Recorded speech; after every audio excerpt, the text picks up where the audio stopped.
નમસ્તે વિદ્યાર્થી મિત્રો. તો લાસ્ટ લેક્ચરની અંદર આપણે સ્વાધ્યાય 8.1 કમ્પ્લીટ કર્યું હતું. સ્વાધ્યાય 8.1ની અંદર આપણે જનરલી શું જોયું હતું? ત્રિકોણમિતીય ગુણોત્તરો જોયા હતા. સાઇન, કોસ, ટેન, કોટ, સેક, કોસેક, આ બધા ત્રિકોણમિતીય ગુણોત્તરો હતા.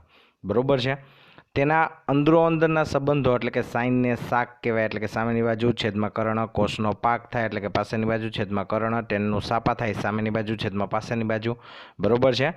હવે એવી જ રીતે સાઇનનું વ્યસ્તને કોસેક કહેવાય, કોસના વ્યસ્તને સેક કહેવાય, પછી ટેનના વ્યસ્તને કોટ કહેતા હતા. આ બધું તો આપણે જાણીએ જ છીએ. તેના સમીકરણો પણ આપણે જોઈ લીધા. પણ અત્યાર સુધી આપણે શું જોયું હતું? તો કે કોઈ એક ત્રિકોણ તમને આપી દીધો છે, કાટકોણ ત્રિકોણ એ, બી અને સી. બરોબર છે. તેની બે બાજુઓ કોઈ પણ આપી દીધી હોય અને આપણે ત્રીજી બાજુ શોધવાની હોય. બરોબર છે. આવું આપણે દાખલાની અંદર જોયું. પણ હવેના દાખલા કેવા હશે? બરોબર છે કે તમને કાટકોણ ત્રિકોણ આપેલો છે એ, બી, સી. બરોબર છે. ઘણીવાર કોઈ એક જ બાજુ ખાલી આપી દીધી છે. માની લ્યો કે અહીંયા એક્ઝામ્પલ તરીકે એ, બી આપી દીધું અને ખૂણો સી આપી દીધો છે. બરોબર છે. તો ખૂણા સીનો ઉપયોગ કરીને આપણે ખૂણો એ શોધવાનો કહીએ અથવા તો બીજી કોઈ પણ બાજુ શોધવાની કહીએ તો એ આપણે ગોતીને આપવી પડે. તો સૌથી પહેલાં આપણને ખૂણો જે કોઈ આપેલો છે, અહીંયા સી આપેલો હોય કે એ આપેલો હોય, બી આપેલો ન હોય, શું કામ? તો કે તે તો જાણીએ છીએ 90 નો થાય છે. બરોબર છે. એટલે ખૂણાના આધારે આપણે ત્રિકોણમિતીય ગુણોત્તર જે છે, બરોબર, તેની વેલ્યુ એટલે કે તેનું ટૂંકમાં આપણે જે સૂત્ર આવે છે તેનો ઉપયોગ કરીને તેનું આખું ટેબલ બનાવવાનું છે. બરોબર છે. જેને આપણે ત્રિકોણમિતીય ગુણોત્તરોનું વેલ્યુ ટેબલ અથવા તો કિંમત કહેવામાં આવે છે, તેનું ટેબલ છે. તો સૌથી પહેલાં તે કોષ્ટક બનાવીએ તો કોષ્ટક કઈ રીતે બનાવવું તે અહીંયા તમને સમજાવું છું. બરોબર છે. અને કઈ રીતે તેને યાદ રાખવું તે પણ આપણે અહીંયા જોશું. સૌથી પહેલી વાત, આ રીતનું કોષ્ટક બનાવેલું છે. બરોબર છે. જેની અંદર ઊભી 6 લાઈનો કરવાની છે. આ 1, આ 2, આ 3, આ 4, આ 5 અને 6. 6 ખાના થઈ ગયા. બરોબર છે. પહેલાની અંદર આપણે ખૂણો રાખીશું. એટલે કે અહીંયા માની લ્યો કે તમને જે હમણાં આપણે ત્રિકોણ જોયા હતા, બરોબર છે, તે ત્રિકોણના એક્સેટ્રા ખૂણા ટૂંકમાં આપણને આપેલા છે. રેડી? હવે માની લ્યો 0 ખૂણો હોય ત્યારે કિંમત કેટલી હોય? પછી 30નો ખૂણો, પછી 45નો ખૂણો, પછી 60નો ખૂણો અને પછી 90નો ખૂણો. 90ના ખૂણા સુધી તમારે અત્યારે આવે છે એટલે ત્યાં સુધીનું જ આપણે થીટાનો જોઈએ. બરોબર છે. હવે ખૂણા સમજી ગયા. માની લ્યો કે આપણે જે એબીસી ત્રિકોણ હતો, બરોબર છે, એની અંદર એ ખૂણા કા 0નો હોય. 0નો તો જો કે ન જ હોય, આ તો તમને એક્ઝામ્પલ આપું છું. 30નો હોય, 45નો હોય, 60નો હોય, 90નો હોય, તે ગમે એટલાનો ખૂણો હોય ત્યારે સાઇનની કિંમત કેટલી આવે તે આપણે એને ગોતીને આપવાની છે. એટલે અહીંયા સાઇન. બરોબર છે. પછી કોસની કિંમત કેટલી થશે? પછી ટેનની કિંમત કેટલી થશે? બરોબર છે. આ 3 કિંમત શોધી લ્યો એટલે તમને બાકીનું બધું આવડે. એમાંય ખાસ કરીને એકનું શોધી લ્યો તો પણ બધાનું આવે. હવે આના માટે કરવાનું શું? ખાસ સમજજો. જો સાઇન 0 એટલે મારે સૌથી પહેલાં હું અહીંયા 0 મૂકી દઉં છું. યાદ રાખવાની વાત છે. 0, પછી 1, પછી 2, પછી 3, પછી 4. આવી રીતે મેં એનું મૂકી દીધું એમનેમ. બરોબર છે. હવે હું બધાના છેદમાં 4 મૂકી દઉં છું. આ એની શોર્ટ રીત છે યાદ રાખવા માટેની. ખાલી સાઇન માટેની જ ગણતરી અત્યારે ચાલુ છે. બરોબર છે. દરેકના છેદમાં શું મૂકી દીધું? 4. એટલે કે સાઇનને ક્યાંથી ક્યાં સુધી લઈ જવાનો? 0 થી 4 સુધી લઈ જવાનો અને બધાના છેદમાં 4 મૂકી દેવાના. બરોબર છે. હવે એનું કાઢો વર્ગમૂળ. એટલે હવે હું કાઢું છું વર્ગમૂળ. બરોબર? આ બધાનું વર્ગમૂળ કાઢું છું. તો 0ના છેદમાં 4, આ પહેલા માટે કહું છું, 0ના છેદમાં 4 છે. બરોબર છે. તો 0ના છેદમાં ગમે એટલા હોય, શું થાય? 0. અને 0નું વર્ગમૂળ હોય 0. એટલે કે સાઇન 0 જ્યારે હશે ત્યારે એની વેલ્યુ કેટલી હશે? 0 હશે. બરોબર? હવે એવી જ રીતે 1નું વર્ગમૂળ 1 અને 4નું વર્ગમૂળ 2. એટલે કે 1/2 સાઈન 30નો ખૂણો હશે, સાઈન 30નો ખૂણો, ત્યારે તેની કિંમત કેટલી હશે? 1/2 થશે. બરાબર. અહીંયા જુઓ જી, અહીંયા 2 2 ઉડી ગયા, ભાગ ચાલે છે એટલે અહીંયા ઉપર કાંઈ ન હોય તો શું હોય? 1. હવે 1નું વર્ગમૂળ 1 અને 2નું વર્ગમૂળ વર્ગમૂળમાં 2 નો નીકળે એટલે. બરાબર છે. એવી રીતે આના માટે જોઈએ આપણે તો વર્ગમૂળમાં 3 અને 4નું વર્ગમૂળ 2. બરાબર. 4 એકા 4, 1 વધ્યો, 1નું વર્ગમૂળ 1. તો આપણને આ જે કિંમત મળી તે કોની મળી? સાઈનની મળેલી છે. બરાબર છે. આ તો મેં તમને ગણતરી કરીને કીધું. બરાબર, કે સાઈન 0 હોય, સાઈનનો ખૂણો 0 હોય ત્યારે તેની કિંમત કેટલી થાય? 0. બરાબર છે. સાઈનનો ખૂણો 30નો હોય ત્યારે સાઈનની કિંમત કેટલી થાય? 1/2. સાઈનનો ખૂણો 45 હોય ત્યારે તેની કિંમત કેટલી થાય? 1/√2. સાઈનનો ખૂણો 60 હોય ત્યારે તેની કેટલી કિંમત થાય? તો કે √3/2. સાઈનનો ખૂણો 90નો હોય ત્યારે તેની કિંમત કેટલી થાય? 1. એનો મતલબ એમ કે આ આખું જે કોષ્ટક છે, બરાબર છે, ફરી પાછું હું લખું છું, અહીંયા ધ્યાન આપજો. બરાબર. આપણે સૌથી પહેલાં શું કરવાનું? તો કે 6 કોષ્ટક આપણે બનાવ્યા. બરાબર, ખાના બનાવ્યા. જેમાં પહેલાંમાં આપણે શું લખશું? અહીંયા થીટા, અહીંયા 0નો ખૂણો, અહીંયા 30નો ખૂણો, અહીંયા 45નો ખૂણો, અહીંયા 60નો ખૂણો અને અહીંયા 90નો ખૂણો હોય ત્યારે ત્રિકોણમિતિ વિધેય પહેલાં કોની આપણે વાત કરીએ? સાઈનની. પછી આપણે કોની વાત કરશું? કોસની. પછી tan. તો આપણને સાઈનનું મળી ગયું. 0 એ 0 હતું, પછી 30 એ 1/2 હતું, પછી 45 એ 1/√2 હતું, પછી 60 એ √3/2 હતું. બરાબર, અને 90 એ 1 હતો. એવું આપણને મળી ગયું છે. હવે કોસનું જોતું હોય તો હવે કાંઈ નહીં કરવાનું, ખાલી એક જ લાઈન આ યાદ રાખવાની હતી. હવે આપમેળે બધું થશે.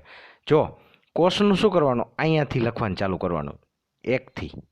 બરાબર છે. આ દિશા તરફ આવવાનું.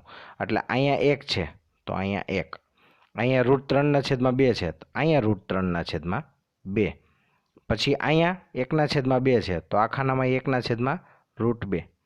બરાબર. અહીંયા 1/2 છે, અહીંયા 1/2, અહીંયા 0 છે તો અહીંયા 0. બરાબર છે. તો થઈ ગયું કોસનું. અને tan એટલે શું થાય? સાઈનના છેદમાં કોસ થાય. એટલે અહીંયા તમને જે આપેલો છે તેનો ભાગાકાર કરવાનો. 0/1 એટલે 0. બરાબર છે. 1/2 એના છેદમાં √3/2, 2 કેન્સલ થઈ ગયા, 1/√3. બરાબર છે. આ બે સેમ જ છે, અંશ અને છેદ, એટલે 1. પછી અહીંયાથી નહીં, છેદમાંથી 2 વયા જશે, √3. 1/0 એટલે અવ્યાખ્યાયિત પદ, એટલે ખાલી ડેશ. બરાબર છે. આવી રીતે ટૂંકમાં આપણને 1/0 હોય ત્યારે અવ્યાખ્યાયિત પદ આવે. તો આ રીતે તમારે આ કોષ્ટક યાદ રાખવાનું છે. બરાબર છે. આ કોષ્ટકની અંદર પછી તમને કોટ, સેક, કોસેક ગોતવાનું કહે તો એ આપણે જે વિધેય ગોતેલા છે તેના વ્યસ્ત કરી નાખો એટલે તેની કિંમત મળી જાય. ખાસ યાદ કોનું રાખવાનું?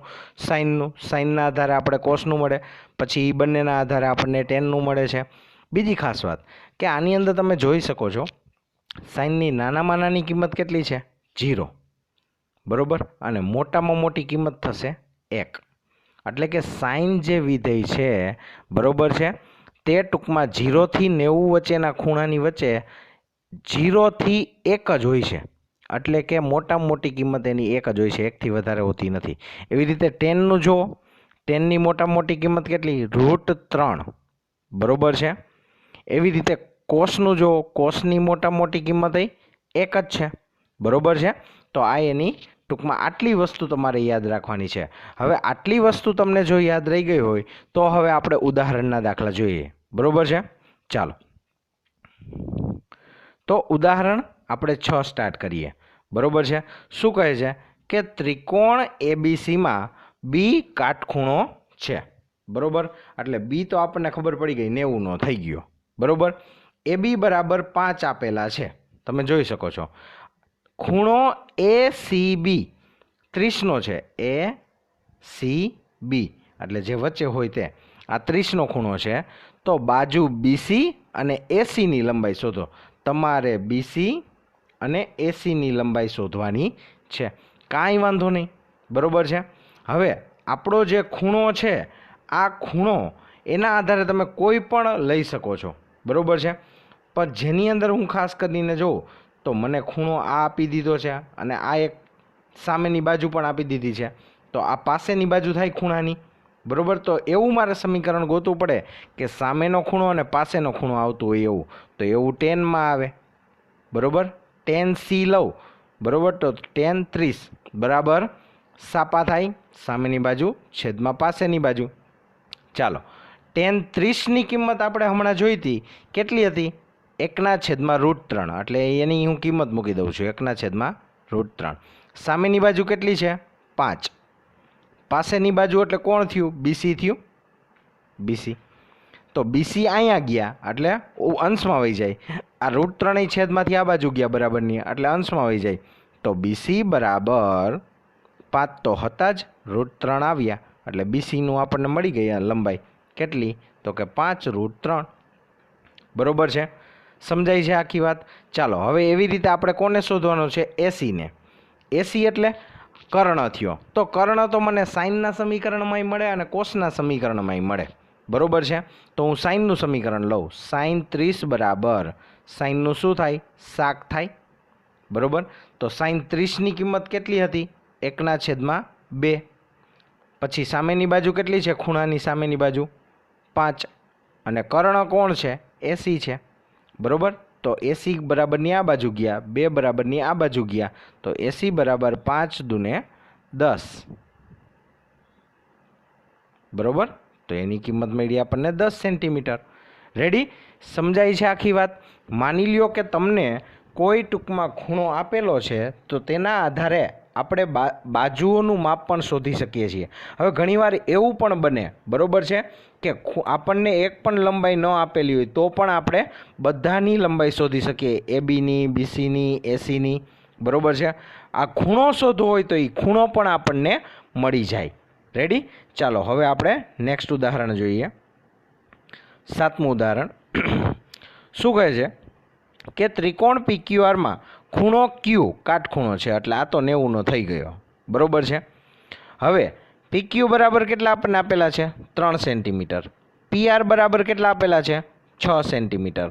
તો ખૂણો QPR એટલે વચ્ચે કોણ આવ્યું? P આવ્યું, એટલે મારે ખૂણો P શોધવાનો છે, બરાબર છે. અને ખૂણો PRQ એટલે વચ્ચે આવ્યો R, મારે R ખૂણો અને P ખૂણો આ બંને ખૂણા શોધવાના છે, બરાબર છે.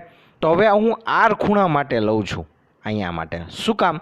તો કે આ ખૂણાની સામેની બાજુ આપેલી છે અને કર્ણ આપેલો છે, તો હું સાઇન R લઉં, તો સામેની બાજુ છેદમાં કર્ણ, બરાબર છે. એટલે કે 3/6 એટલે કે 1/2. તો સાંભળજો, સાઇન R બરાબર 1/2 મળ્યું. તો 1/2 મળ્યું આપણને, તો સાઇન મને 1/2 ક્યારે મળે? તો કે સાઇનનો કેટલો ખૂણો હોય ત્યારે? 30નો ખૂણો, એટલે એ સાઇન 30નો થયો, બરાબર છે. એટલે સાઇન 30ની કિંમત શું હોય? 1/2. એટલે કિંમતના આધારે પણ આપણે ખૂણો મેળવી શકાય, એટલે ઓલું કોષ્ટક ખાસ યાદ કરવું, બરાબર છે. તો અહીંયા સાઇન તો આપણે કેન્સલ કરી શકીએ, ખૂણાને સરખાવીએ તો R બરાબર કેટલા મળ્યા? 30. એનો મતલબ કે R ખૂણો છે તે કેટલો છે? 30નો ખૂણો થયો, બરાબર. હવે R ખૂણો આપણને 30નો મળી ગયો, બરાબર. હવે આપણે P શોધવાનો છે, તો હવે કાંઈ સમીકરણનો ઉપયોગ ન કરાય. શું કામ? તો કે Q ખૂણો તો 90નો છે, આ 30નો છે. ત્રિકોણના ત્રણેય ખૂણાનો સરવાળો કેટલો થાય? 180 થાય. એટલે કે ખૂણો P પ્લસ ખૂણો Q પ્લસ ખૂણો R બરાબર 180 થાય, બરાબર. મારે ખૂણો કયો શોધવાનો છે? ખૂણો P. તો ખૂણા Pને હું કરતા કરું તો 180માંથી ખૂણો Q બાદ કરવાનો, કેમ કે બરાબરની આ બાજુ જાય એટલે માઇનસ થઈ જાય, માઇનસ ખૂણો R, બરાબર છે. તો 180માંથી ખૂણો Q કેટલો છે? 90નો, એટલે -90. ખૂણો R કેટલો મળ્યો? 30, એટલે -30, બરાબર છે. 180માંથી 90 બાદ કરો, 90 વધ્યા, 90માંથી 30 બાદ કરો, 60. તો ખૂણો P કેટલો આપણને થયો? ખૂણો QPR એટલે કે ખૂણો P 60નો થયો. તો દાખલો પૂરો, બરાબર છે. તમને બે ખૂણા શોધવાના કીધા હતા. આર ખૂણો 30નો થયો અને પી ખૂણો 60નો થયો. બરોબર છે. ચાલો એવી જ રીતે આપણે ઉદાહરણ 8 જોઈએ. ઉદાહરણ 8 આપણને શું કહે છે? જો સાઇન a માઇનસ બી બરાબર 1/2 હોય. જો આની અંદર બહુ મસ્ત વસ્તુ છે. સાઇન a માઇનસ બી બરાબર કેટલા? 1/2. બરોબર. તો હું સાઇન a માઇનસ બી એમને રાખું. હવે અહીંયા 1/2 આપ્યા, ત્યાં મારે સાઇનની કઈ કિંમત મૂકી શકાય? તો કે સાઇન 30ની. સાઇન 30 1/2 જ થાય. તો સાઇન બે બાજુ કેન્સલ, વિધેય. બરોબર, કેન્સલ થાય ને. આ તો આપણે ખાલી સમજવા માટે બોલીએ છીએ. હવે ખૂણાને સરખાવો તો a માઇનસ બી બરાબર કેટલા થયા? 30 થયા. બરોબર છે. એવી જ રીતે કોસનું ગોતવાનું. તો a પ્લસ બી બરાબર કેટલા થશે? 1/2 કોસ ક્યારે હોય? તો કે 60 હોય. એટલે કે a પ્લસ બી બરાબર 60 થયા. બરોબર છે. હવે જો એવી વસ્તુ હોય તો મારે a અને b ખૂણો ગોતવાનો છે. તો જો સાઇન a પ્લસ બી બરાબર મને 60 મળ્યા, a માઇનસ બી બરાબર 30 મળ્યા. બરોબર. હવે હું લોપની રીત કરું તો થઈ જાય કે નહીં? તો લોપની રીત કરું ને તો પ્લસ બી અને માઇનસ બી કેન્સલ થઈ ગયા. a વત્તા a 2a અને 60 વત્તા 30 90 થઈ ગયા. બેને આના છેદમાં જવા દઉં. 90/2 એટલે 45. ખૂણો એ તો તમને મળી ગયો. કેટલો? તો કે 45. આને હવે હું કોઈ પણ એક સમીકરણમાં મૂકી દઉં a પ્લસ બીમાં અને બીને કરતા કરું. બરોબર છે. તો a પ્લસ બી બરાબર 60 હતા, એની જગ્યાએ 45 મૂક્યા. 45 ઓલી બાજુ ગયા તો 60માંથી 45 ગયા તો બી બરાબર કેટલા વધ્યા? 15. બરોબર. એટલે કે a ખૂણો 45નો અને બી ખૂણો 15નો. પાછી આપણી કન્ડિશન એ હતી કે ખૂણો એ બી કરતાં કેવો હોવો જોઈએ? મોટો હોવો જોઈએ. તમે જોઈ શકો છો a બરાબર 45 છે અને બી બરાબર 15 છે. એની કન્ડિશનનું પાલન પણ કરે છે.